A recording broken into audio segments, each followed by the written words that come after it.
ప్రభు దగ్గరకు నడిపించులాగా ఒక మార్గదర్శకులుగా మనం ఉండాలని ప్రభు కోరుకుంటున్నాం. ప్రియమైన వారులారా, క్రిస్మస్ అంటే ఇంటి పైన స్టారు, ఇంట్లో బారు లాంటివి కాదండి.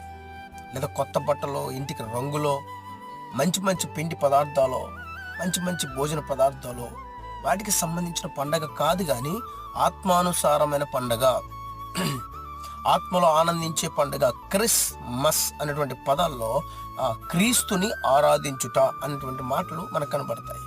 క్రీస్తును ఆరాధించడమే క్రిస్మస్, క్రీస్తుని మహిమపరచడమే క్రిస్మస్, క్రీస్తుని గణపరచడమే క్రిస్మస్ యొక్క సారాంశము. గనుక ఆరాధించువారు ఆత్మతోనూ సత్యముతో ఆరాధించాలని బైబిల్ సెలవిచ్చినట్లు ఆ రీతిగా మనం ఆరాధించాలి.